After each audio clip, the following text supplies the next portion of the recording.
Ranjana Yashodanandana Prajajana Ranjana Yamunatiravanachari Yamunatiravanachari Jaya Radha Madhava Kunja Bihari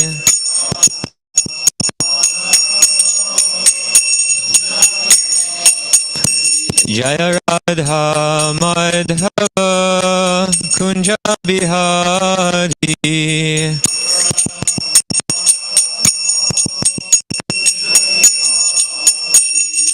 Gopi Jana Vallabha Girivaradari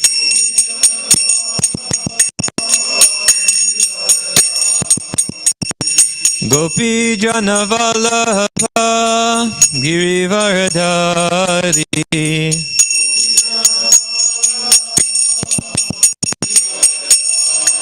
Yashodanandana Prajajana Ranjana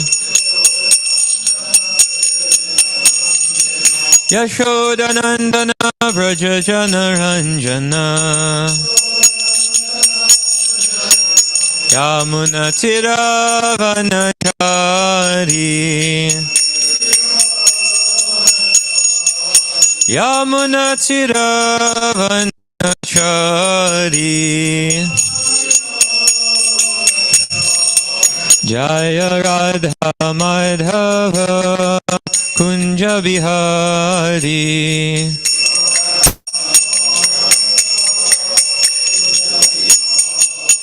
Jaya Radha Madhava Kunja Bihari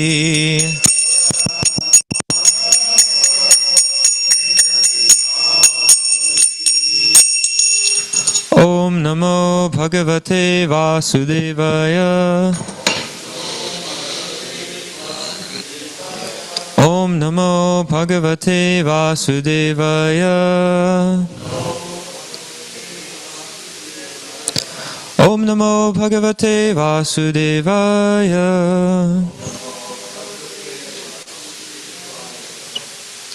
Srimad Bhagavatam, Canto 3, Chapter 2, Text 30.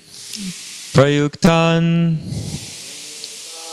Bojarajena Mayinaha Kamarupinaha Lilaya Vyanudat Tan Balaha Kridanakan Eva Prayuktan Bojarajena Mayina Kamarupinaha Lilaya Vyanudatam Stan Balakridanakaniva Prayuktan Bojarajena Vaina Kamarupinaha Lilaya Vyanudatam Stan Balakridanakaniva Prayuktan Bojarajena Vaina Kamarupinaha Lilaya Vyanudatam Stan Balakridanakaniva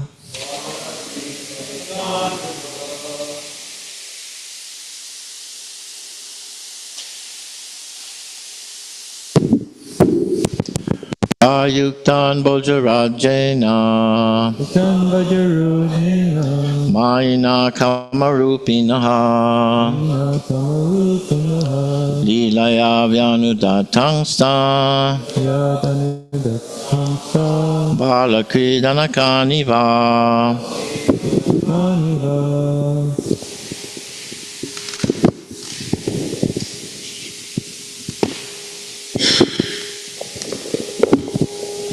Prayuktan Bhojarajena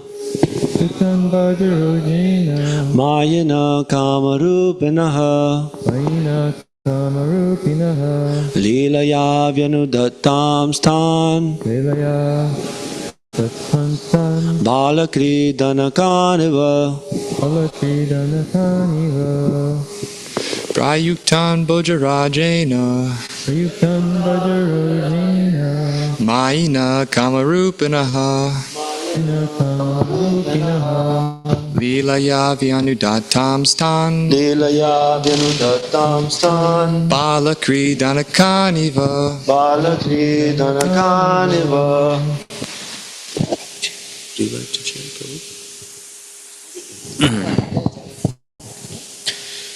Prayuktan Bhojarajena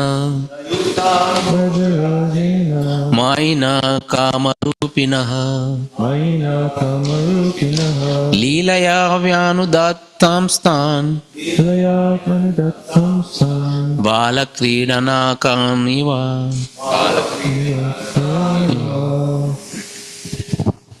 Prayuktan Bhojarajena Mayana Kamarupina Lilaya Vyanutam Stan Balaha Krikanana Iva.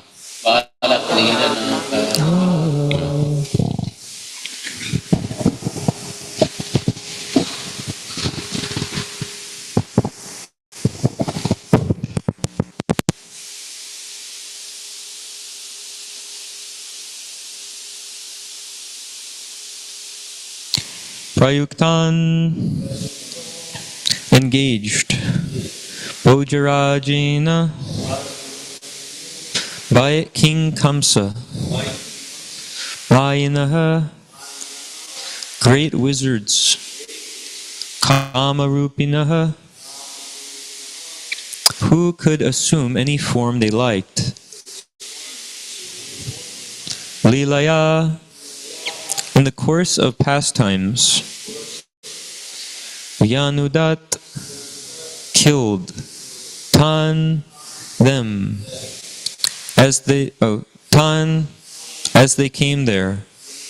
Balaha, the child. Kridanakan, dolls. Eva, like that. Translation and purport by His Divine Grace, Srila A.C. Bhaktivedanta Swami Prabhupada. The great wizards who were able to assume any form were engaged by the king of Bhoja, Kamsa, to kill Krishna. But in the course of his pastimes, the Lord killed them as easily as a child breaks dolls. Purport. The atheist Kamsa wanted to kill Krishna just after his birth. He failed to do so, but later on he got information that Krishna was living in Vrindavan at the house of Nanda Maharaj. He therefore engaged many wizards who could perform wonderful acts and assume any form they liked. All of them appeared before the child Lord in various forms like Aga, Baka, Putana, Shakata, Chanavarta, Denuka, and Gardaba. And they tried to kill the Lord at every opportunity. But one after another, all of them were killed by the Lord as if he were only playing with dolls. Children play with toy lions, elephants, boars, and many similar dolls, which are broken by the children in the course of their playing with them. Before the Almighty Lord, any powerful living being is just like a toy lion in the hands of a playing child. No one can excel God in any capacity, and therefore no one can be equal to or greater than him, nor can anyone attain the stage of equality with God by any kind of endeavor. Jnana, Yoga, and Bhakti are Jnana, Yoga, and Bhakti are three recognized processes of spiritual realization. The perfection of such processes can lead one to the desired goal of life in spiritual value. But that does not mean that one can attain a perfection equal to the Lord's by such endeavors. The Lord is the Lord at every stage of life.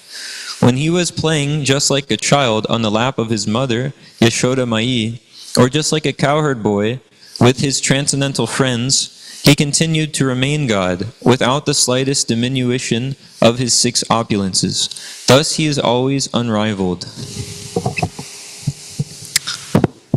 So, we're hearing about how Krishna killed the demons when they come to Vrindavan.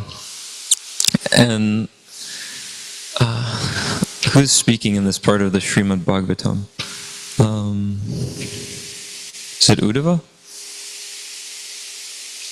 The chapter is called Remembrance of Lord Krishna, and it's Viduras with, I think Uddhava. Let me see. I don't know if anyone knows.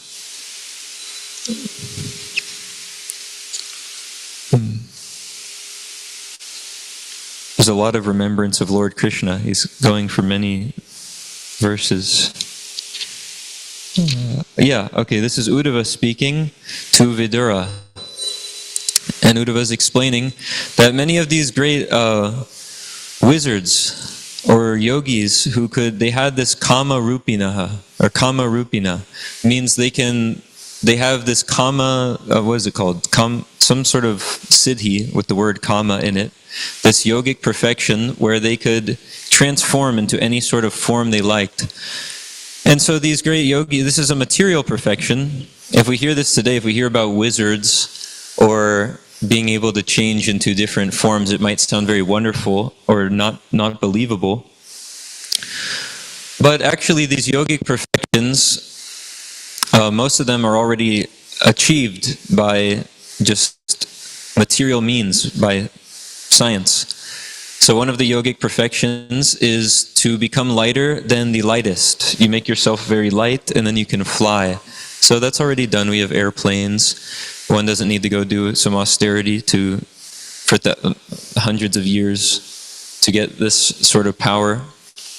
But that's what yogis would do when the time was suitable for it and when they had suitable bodies for it in previous ages. Now in Kali Yuga, everyone lives for a very short time, has very dull intelligence, very fragile body, so there's not much room for austerities. But still, there's some yogis who do these different types of processes to get these different types of mystic siddhis. So they can become lighter than the lightest and fly. They can become smaller than the smallest, to where you can pass through an atom. That way, if they're ever taken captive in a jail or something, they can easily disappear out of it. They just make themselves very small. They can become bigger than the biggest. We see Arjuna doing this in the Mahabharata. Sometimes when he's fighting, he displays his power. So these powers are there for the yogis, and these particular ones being referenced here, these great wizards who could assume any form they like, took on the forms of different sorts of animals to try to kill Krishna when he was a child. But we hear the result is that Krishna killed them just as if they were dolls. We heard in the purport that children play with toy lions, elephants, boars, and many similar dolls, which are broken by the children in the course of their playing with them. And we see this, it's a very practical example. I remember when I was really small, I had a lot of toys, different toy dinosaurs and trains and things like this. And whenever I heard that my younger cousins were going to come to the house, then I would actually get very frustrated, because I knew if my younger cousins come, all the toys are going to be broken, whether they actually make an effort to try to break them or not. If they just enter the house, the toys are going to be destroyed. So like that, it's the same way for these great demons who no one could stand up against them. They're almost invincible. When Krishna's there, he kills them without any effort. It's just by him being there, they're already destroyed. So he's killing them like these toy lions. And we can hear in the Garga Samhita actually the background of a lot of these demons and how they came to this state that they're in now. We're hearing about Aghasura, where he's in the form of a giant snake. He's so gigantic that it looks like a great mountain. All the Krishna's cowherd friends, they're seeing it and wondering, what is this large cave with this nasty smell coming out of it? So he's this huge snake. And the Garga Samhita gives some background for each of these demons. It would have been nice if I could have written it down before. Unfortunately, I can't remember for each one off the top of my head, but what happened with many of them is that they offended some great devotee or some great sage, and then that sage cursed them to take on the form of some animal for many, many years. And then they would beg the great sage to, please forgive me for this offense, please actually save me. And the sage would tell them, okay, after so many years, hundreds of years or thousands of years, in Dwapara Yuga, when the Supreme Personality of Godhead comes, you'll be liberated from this form as a big animal. Or we heard of Shakatasura in this purport. He was given a ghostly form. He had a body just of air. He offended a great sage, and the sage said, okay, no more gross material body for you. Just have a subtle body, a body made of air. But when Krishna comes in Dwapara Yuga, you'll be liberated. So, like this, when Krishna came, they were all liberated very easily. And I'll read some of those instances. The first one that was mentioned here was Putana.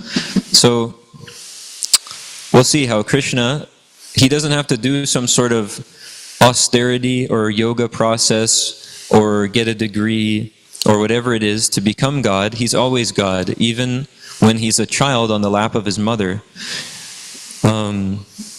So we'll see an example of that between what happens with Krishna and Putana. And keep in mind that Putana and all of these other demons that are mentioned are nearly invincible. They're so treacherous and so strong, they've already killed countless people, all sorts of powerful people even. They're untouchable. But when they come in contact with Krishna, even when he's just in the form of a baby, we'll see they're broken just like toy dolls. This is from Krishna, the Supreme Personality of Godhead, the Krishna book, which is written on the 10th canto of the Bhagavatam. When Putana was taking baby Krishna on her lap, both Yashoda and Rohini were present, but they did not forbid her because she was so beautifully dressed and because she showed motherly affection towards Krishna.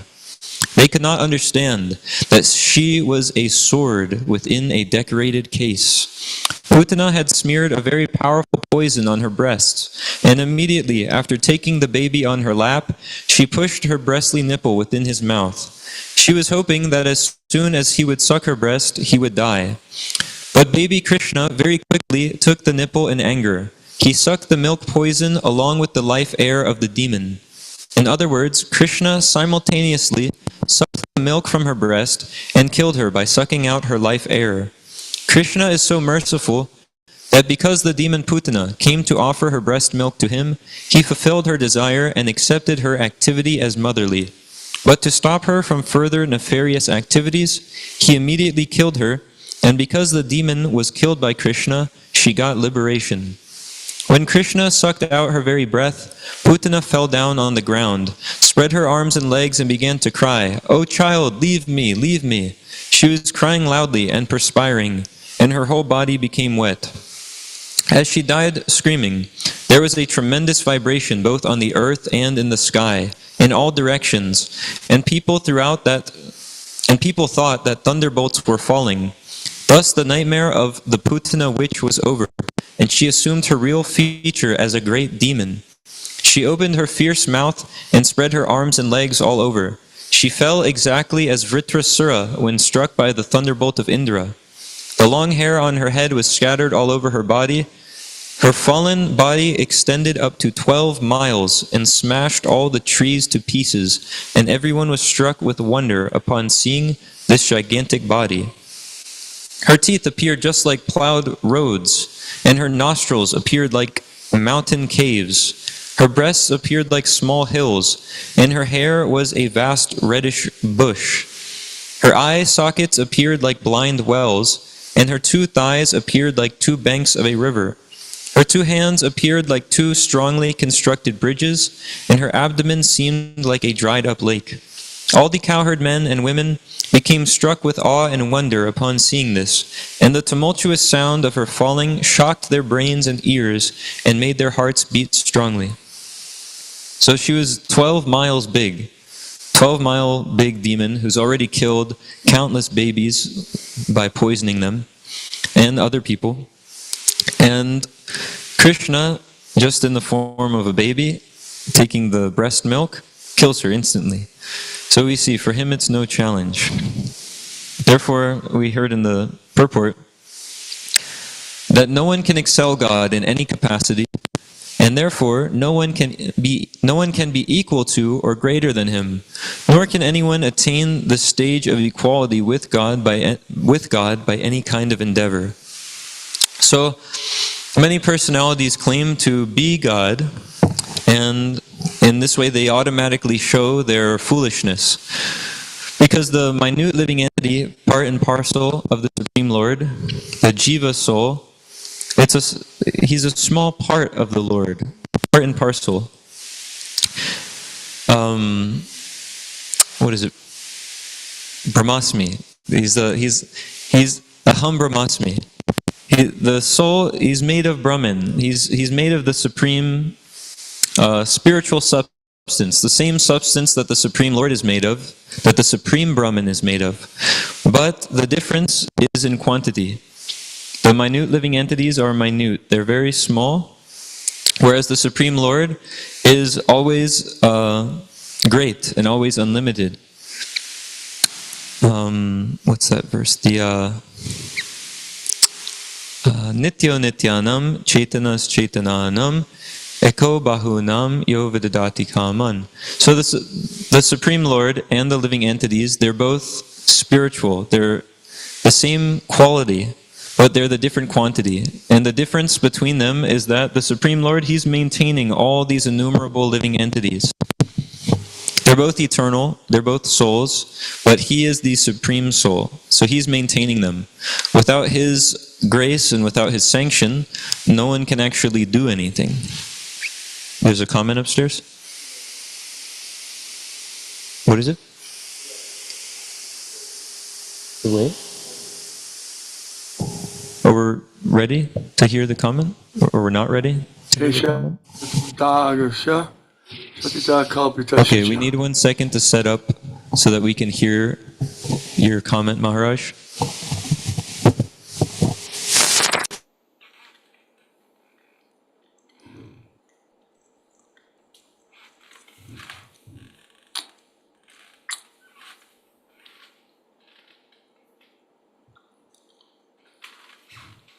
Keshagra Shatabhagasya Shatida Kalpitasya.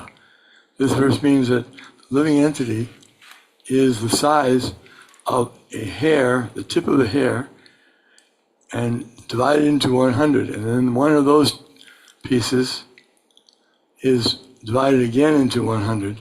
That size of 1/10,000th, the size of the tip of the hair, that's the size of the individual soul. Hare Krishna.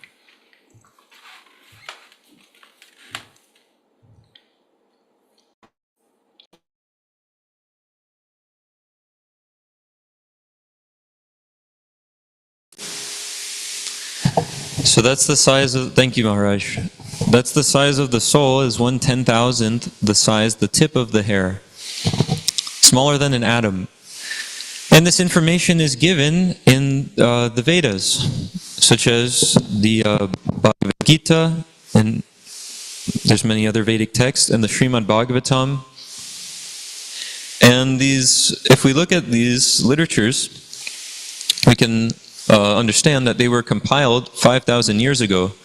So this information is given long, long before there was any microscopes or test tubes.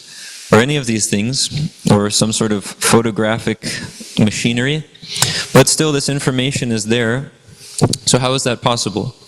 Because according to everything that I learned, we get information by developing better technology and examining the world around us with that technology and making experiments and analyzing it with our brains and our senses. And then we can write down what is the new conclusion on how the world around us is working. So how is it possible that before we had any of this technology and our big advanced brains that we have today, which are more advanced than they ever have been, how could this knowledge have been known?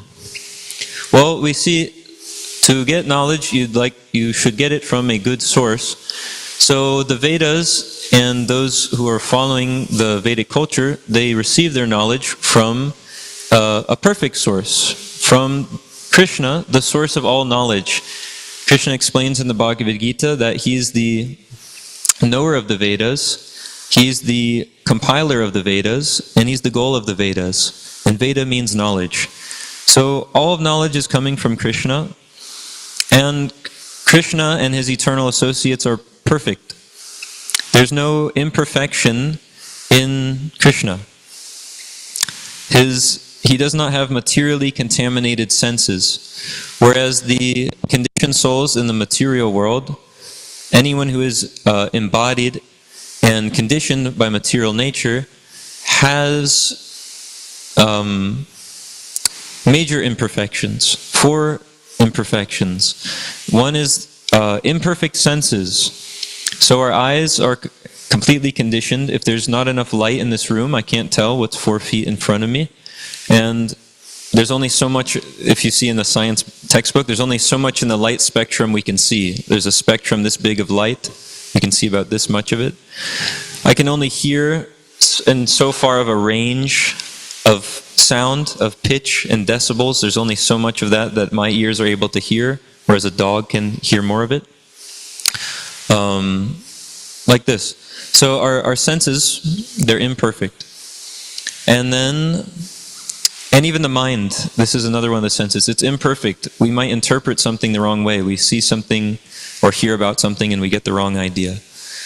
And then, so imperfect senses is one. The other one is the cheating propensity. Although the person doesn't have perfect knowledge, he tries to teach it to others and tries to take a position of teaching the others. So that's called cheating. I don't have perfect knowledge, but then I say, this is how it is. You should do like this. That's called cheating. So the cheating propensity, imperfect senses, and tendency to be an illusion. This is prominent in all conditioned souls in this material world. And we see that very starkly in the illusion that I am this body. Everyone in this material world is thinking, I am this body. Therefore, everything that I do must be centered on this body. How can I make the body more comfortable? How can I keep the body or the bodies related to my body alive? I am the body. This is illusion. And then number 4 is illusion, cheating propensity. Oh, and the tendency to make mistakes. So we see anyone in this material world makes so many mistakes. Someone might walk next to a stick on the ground and they jump away thinking it was a snake, but it was just a stick. So these imperfections are there, but Krishna, the Supreme Personality of Godhead, is free of all, he's not conditioned by these.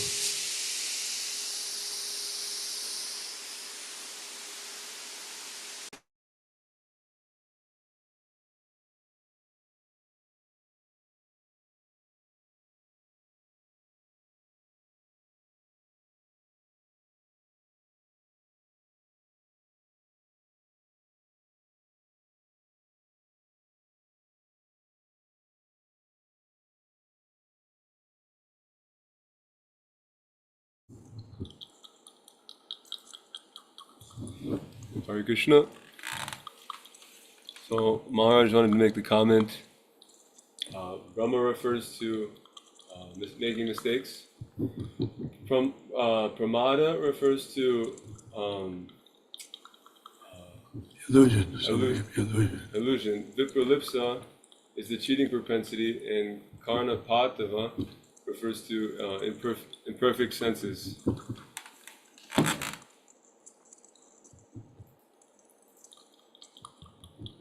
Thank you.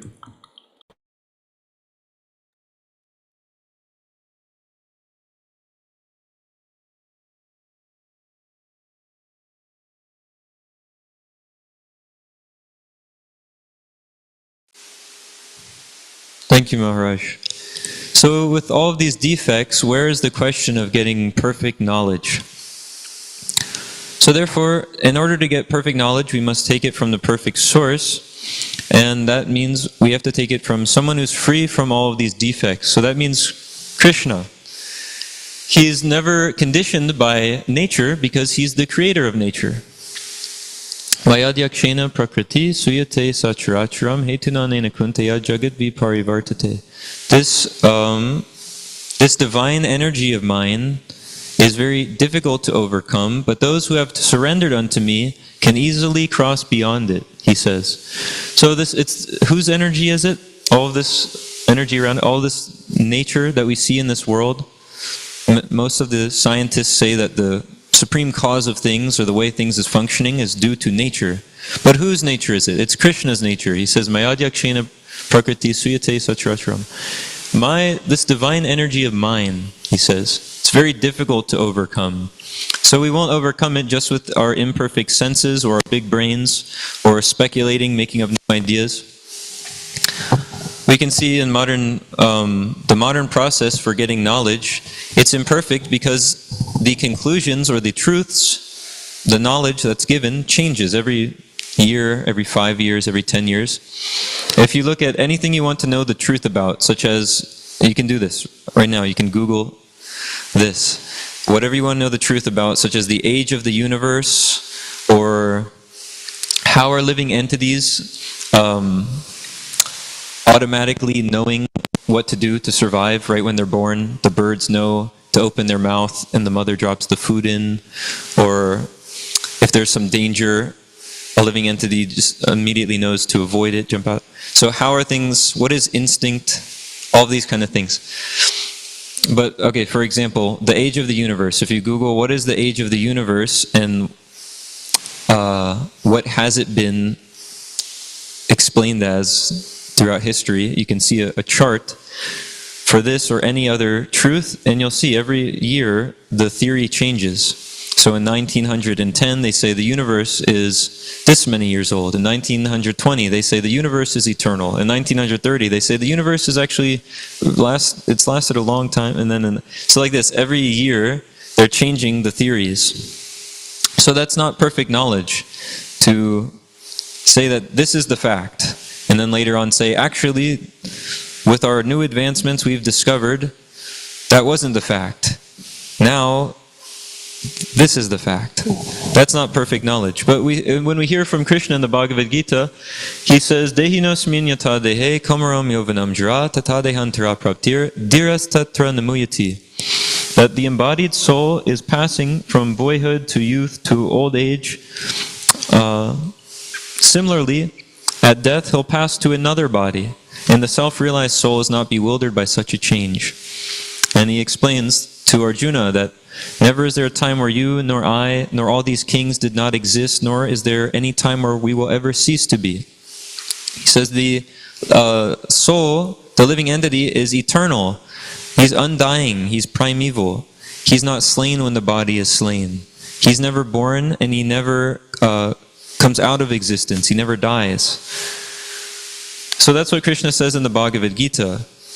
And if you look at the Bhagavad Gita now, or the Bhagavad Gita 5 years ago, or the Bhagavad Gita 10 years ago, it doesn't change. It's not that in the Bhagavad Gita now, Krishna says, you're eternal, you're not the body, you're the soul, you're eternally my servant, I am eternally the Supreme Lord. He says that in the Bhagavad Gita now.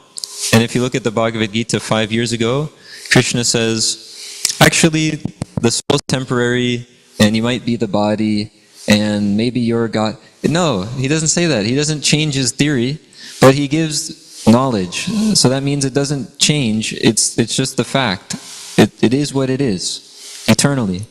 So Krishna is giving that perfect knowledge, and he doesn't need someone to use their big brain or their gadgets to try to figure it out and change it every couple of years. He gives perfect knowledge as it is. And the intelligent living entities will take to that knowledge and act on it and try to propagate it within the world. What is it with the Sumedha Saha? Sankirtana prayer yajantihi Sumedha Saha. Krishna comes in this age in his form as Lord Chaitanya, who we have on the altar here, to enact the Sankirtan movement. And those who have Sumedha Saha, who have intelligence, will take to that Sankirtan movement and act for the pleasure of the Lord. And so that Sumedha Saha means, that intelligence means the same thing that Krishna explained in the Bhagavad Gita, that Satatam Kirtayanto Mam. They're always chanting of me, Krishna says.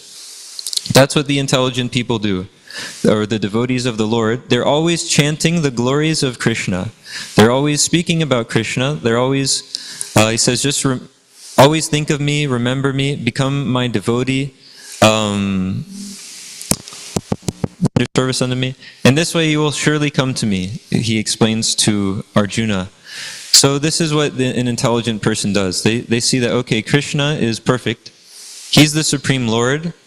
I'm eternally his servant. So let me just do what he's saying. And he says, always think of me, become my devotee, offer obeisances unto me, and in this way you will come to me without fail. So the human form of life is extremely rare. This is explained throughout all the Vedas. Labdva sudurlabhamidam bahusam bhavante manusham artadam anityam apiha diraha turnam yateta navatet anamritu yavan nishreya saya vishaya kalu sarvata syat. That when one comes to this human form of life, which is very rare, they should very quickly endeavor for the highest perfection, the goal of life. They should not spend their time simply in sense gratification, which is available to the hogs and dogs who eat stool. All these animals who are living a very nasty condition of life, like the vultures, they're eating whatever's on the road. The pigs are eating stool. The dogs, they're mating in the street. So if a human being uses their time just to do the same thing, to try to eat whatever garbage is served at the restaurant, but eat it in their nice, on a shiny plate or in a nice shiny apartment, or do their mating just like the hogs and the dogs, but in a shiny apartment, or do their sleeping, but instead of on the ground like the animals sleep on a nice bed. If they're using their time just doing the same activities that the animals are doing, then it's a complete waste of time. So the Vedas explain that one should use this human form of life, which is very rare, to achieve the highest perfection, which is love of God. What's that word? For what Lord Chaitanya came to give. Krishna Prema, there's another thing. There's 4 types of perfection that the Vedas are leading one to. Artha, Dhamma, Artha, Kama, and Moksha. Liberation, sense gratification, economic development, and Artha, some religious, pious activity. But above all of those, because all of those can also, one can do them as another like elaborate packaging for one's own sense gratification. I can say, I'm very religious, I'm doing the right thing, I give some charity, but still I do it all so that I can enjoy, I can look like a good guy. Like Krishna says in the Bhagavad Gita, even the demons, they're saying, I've killed all of my enemies, I'm so powerful, no one's as happy as I am, I'm surrounded by aristocratic relatives, I'll give some charity, I'll do some good things, and I'll rejoice. So even these things that are good goals can also be done under the guise of, sense gratification can be done under the guise of these goals of life, economic development, all these things. But even moksha, liberation, I want to be free from my distresses, So again, sense gratification, I'm serving myself. But beyond that, Krishna, in his form of Lord Chaitanya, is giving the highest thing. There's a specific word for it that I'm missing, I'm sorry. Prema Maharta Mahan. Above all of these goals of the Vedas, he's giving the supreme goal, love of God, and that is truly selfless. That's devoid of material sense gratification. It's devoid of mental speculation. It's without a desire for anything except the pleasure of the Lord. So Lord Chaitanya is giving that. He's showing how one can have love of Krishna and give that love of Krishna to others. And how is it done? Hare Nama, Hare Nama, Hare Nama Eva Kevalam, Kalo Nasteva, Nasteva, Nasteva Gatiranyata. That in this age of Kali, which is full of faults, there's no other way, there's no other way, there's no other way than chanting the holy name of the Lord. So that's why we are taking to this chanting process of chanting Hare Krishna. And by doing this, Krishna is pleased. And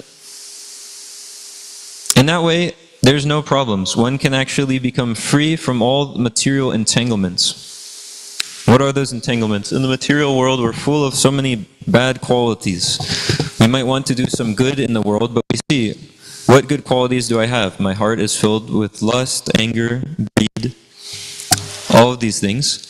But these bad qualities, which are compared to demons in the Bhagavad Gita, Arjuna asked Krishna about them, and they're compared to demons. He asked Krishna to get rid of these demons of doubt and greed and lust and anger. So we can be sure that if we Satatam Kirtiyantam are always chanting the holy name of the Lord Krishna, then these demons in the heart that are impediments to the perfection of life, love of God, they can easily be destroyed, just as a child breaks dolls, like we're seeing here. So I'll end the class while we're here. Srimad Bhagavatam ki jai. Srila Prabhupada ki jai.